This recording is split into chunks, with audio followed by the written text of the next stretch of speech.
Have you ever looked at your bank account and thought, okay, am I actually behind? Or does everyone else just look richer online? Yeah, that little spiral is real. One minute you're fine, the next you're wondering how people your age are posting vacations, new cars, and fancy dinners like money is just appearing from the sky. So, today I'm pulling back the curtain on what the average person's money stats really look like. And, some of these numbers are going to make you feel better. Others are going to hit like a cold splash of water. Either way, by the end of this, you're going to have a much clearer picture of where you stand financially. I'm Vanessa, and I help people make sense of money, personal finance, and building wealth without all the boring fluff.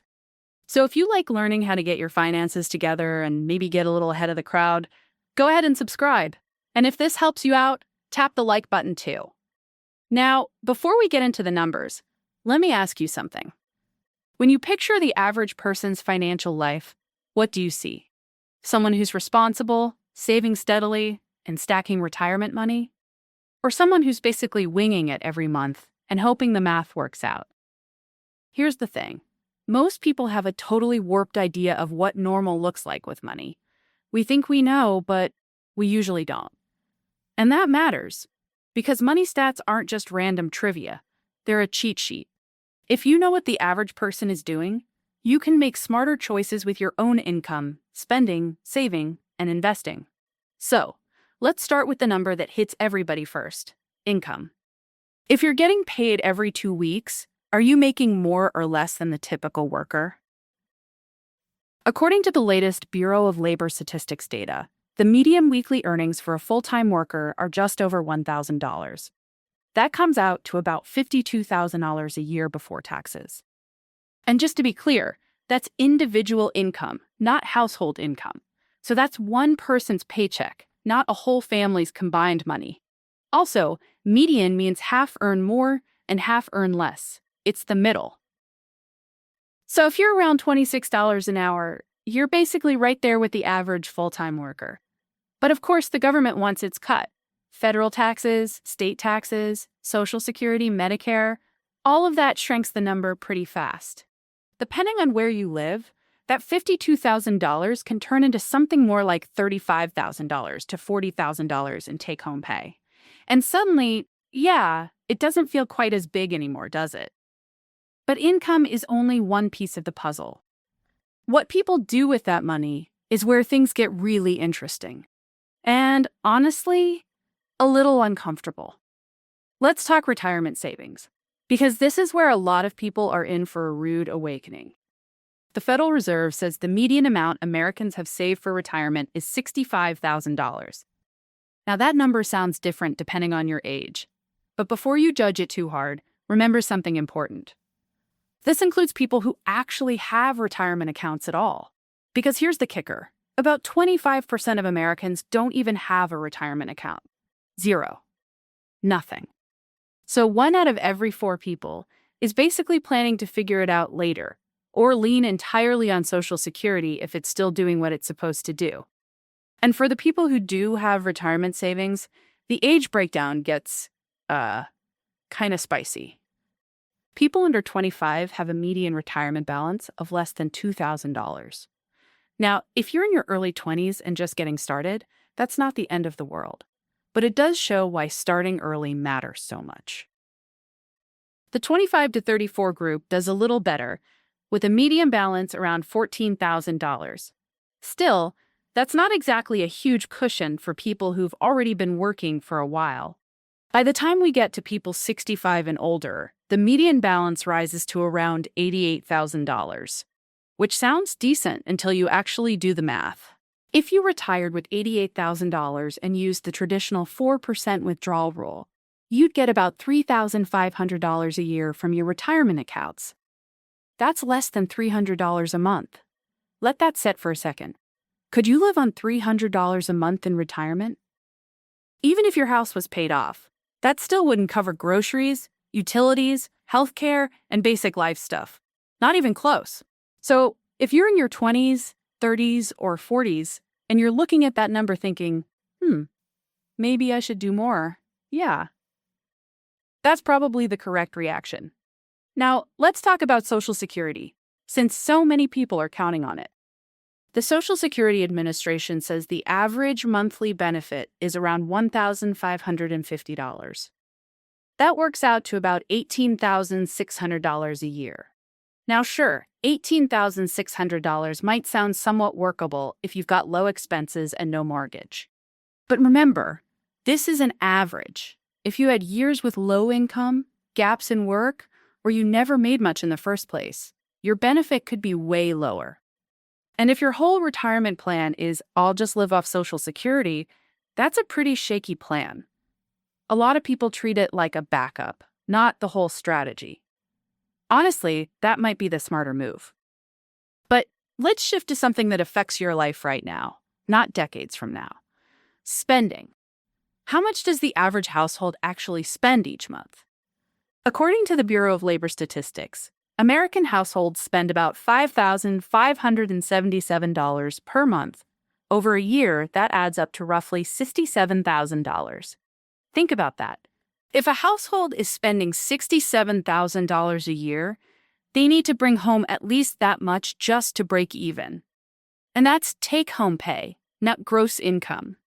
So if you want to save, invest, or build wealth, your household income needs to be well above that. And the spending breaks down exactly how you'd expect, with a few numbers that might still surprise you. Housing is the biggest one. The average household spends about $1,885 per month on housing costs. That includes rent or mortgage, taxes, insurance, utilities, and maintenance. That's over $22,000 a year just to keep a roof over your head. If you live in a big city, you're probably laughing because that number sounds adorable. In some places, $1,885 doesn't even get you a decent one-bedroom with a view of a brick wall. Food is next. The average household spends about $691 per month on groceries and eating out. That's more than $8,000 a year just to feed everyone. And honestly, if your food spending is way below that, you're either extremely disciplined or you've turned peanut butter into a lifestyle. Transportation comes in at about $913 per month. That covers car payments, insurance, gas, maintenance, and public transit. So that's nearly $11,000 a year just to move around.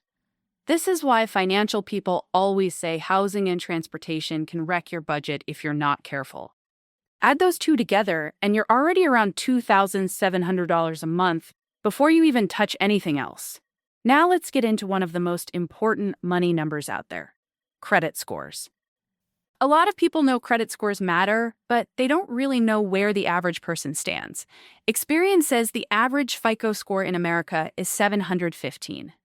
That's actually pretty solid. Credit scores run from 300 to 850, so 715 lands in the good range. That tells you a lot of people are doing at least some things right. They're paying on time, keeping balances somewhat under control, and not completely wrecking their credit profile. But don't let that average trick you into thinking everybody's doing great. There are still tons of people stuck in the 500 to 600 years, wondering why loans are expensive or why they keep getting denied. And yeah, your credit score affects a lot more than people think. Mortgage rates, car loans, insurance costs in some places, and even sometimes job applications. The fix isn't complicated. Pay on time. Keep credit card balances low. Don't open a new card every time a store offers you 10% off. That's basically it.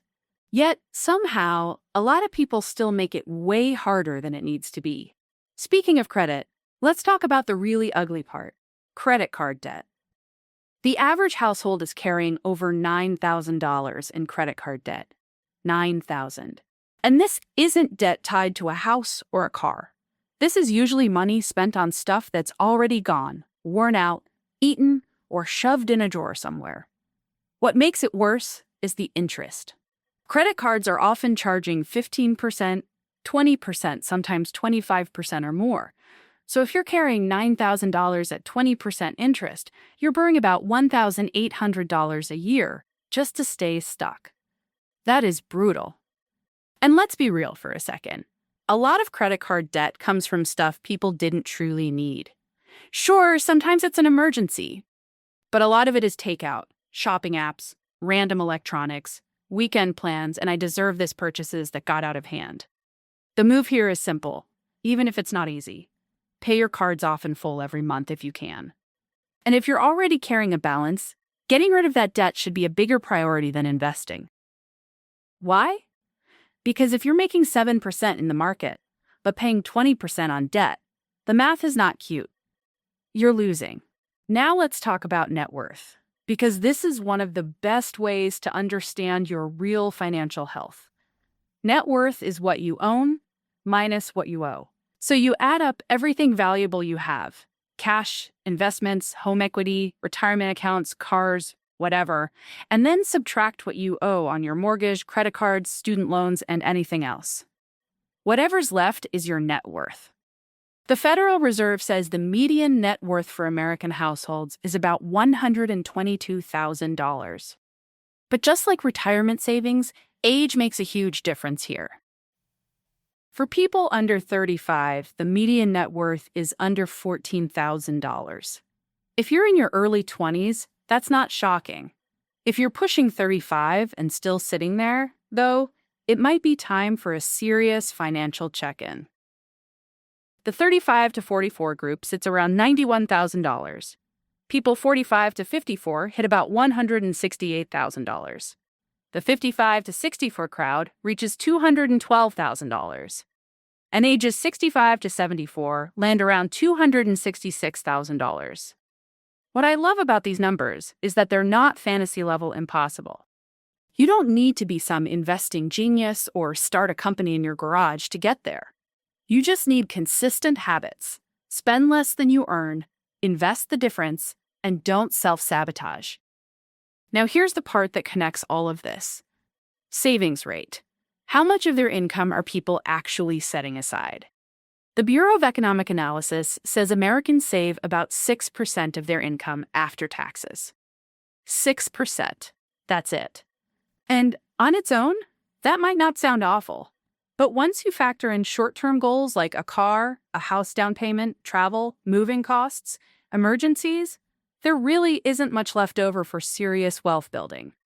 Think about it. The average home down payment is $62,000. A kitchen renovation averages $26,000. A new car averages over $47,000. So if you're only saving 6% and you've got all those goals in front of you, how much is actually making it into retirement accounts?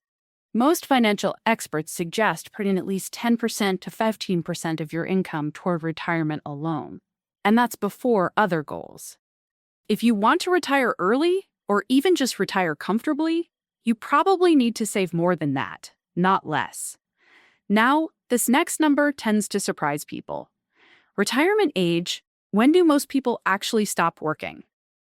If you guessed 65, you're close but not quite. The average retirement age in America is 61. At first glance, that sounds pretty nice. Retire at 61, enjoy your life, maybe travel, maybe take it easy. But here's the catch. Most people can't collect full Social Security benefits until 67. So if you retire at 61, you've got 6 years to bridge the gap. 6 years. And if your retirement savings look like the averages we just talked about, that bridge is probably not going to feel very sturdy. Think about it this way. If you start working at 22 and retire at 61, that's 39 years in the workforce. Nearly 4 decades of alarms, commuting, meetings, deadlines, and all the lovely stuff that comes with earning a paycheck. And after all that, you might retire with around $88,000 in retirement savings, which gives you about $300 a month. Does that sound like freedom to you? Because, it sounds pretty rough to me. And it gets more intense when you think about how long retirement can last. The Social Security Administration says someone who reaches 65 can expect to live another 19 to 21 years. So if you retire at 61, you could easily be funding 25 years or more of retirement. That is a long time. Longer than a lot of people spend building a career. And the big question is, How many of those years are you actually going to be healthy enough to enjoy? At 61, maybe you feel great. But what about 71? What about 81? Time has a weird way of speeding up and slowing down at the same time. The point of all these stats isn't to freak you out for fun. It's to show you that the average person's money habits are not setting them up for an easy future. When the typical American has less than $90,000 saved for retirement and around $9,000 in credit card debt, something is off. But here's the good news, and this is the part I actually love. Once you know what average looks like, beating average gets a lot more obvious. You do not need some secret formula. You do not need to be rich already. You just need to do a few things better than most people. If you're saving more than 6% of your income, you're already ahead of a lot of people. If you have no credit card debt, you're ahead of a lot of people. If you're actually investing consistently instead of just thinking about it, you're way ahead of a lot of people. And the really wild part, these stats are not that hard to beat with basic discipline. You don't need a six-figure salary. You don't need an inheritance. You just need to be a little more intentional than the average person. And honestly, that bar is not very high. Think about it. If the average household spends about $5,500 a month, and you figure out how to live comfortably on $4,500, that's an extra $12,000 a year you can send towards savings and investments. Do that for a few decades, and you're in a completely different financial world. The same idea applies across the board. Earn a little more than $52,000, save more than 6%, avoid credit card debt, invest regularly in low-cost index funds, and suddenly, you're looking at a future a lot better than $88,000 in retirement accounts and crossed fingers. What fascinates me most is how these numbers expose the gap between what people want and what they actually do. Everyone says they want financial peace. Everyone says they want to retire comfortably. Everyone says they want to stop stressing about money. But the average person's behavior, it doesn't line up. Maybe it's because people don't realize how average they really are. Maybe they assume everyone else has it figured out, so they stop trying. Or maybe they know they should change, but they don't know where to start. Or they think they're already too far behind. If you're watching this and some of these numbers feel a little too personal, don't freak out. The fact that you're here, paying attention, learning, and actually thinking about your money already puts you ahead of a lot of people. Most people never even do that part. Use these numbers as motivation, not as a reason to give up. If you're 35 and you have less than $14,000 in net worth, that does not mean your life is over. It means you've got work to do, and you still have time to do it. And if you're already ahead in one or two areas, don't get too comfortable. Maybe your credit score is great, and you don't carry card debt, but your retirement savings are lagging. Or maybe you save money, but it's just sitting around doing nothing in a basic account. The bottom line is this. These money stats should wake you up, but they should also empower you. Once you know what normal looks like, you get to decide whether you want normal or whether you want better. And personally, I think you deserve better than retiring at 61 with $88,000 and hoping the system magically takes care of you. I think you deserve better than credit card debt and living paycheck to paycheck. I think you deserve the kind of financial life that actually feels calm. These stats show where the average person ends up. They do not get to decide where you end up. Use them as your starting line, not your finish line. Because once you see what most people are doing with their money, it becomes a lot easier to do something different. And different, in this case, is usually a whole lot better.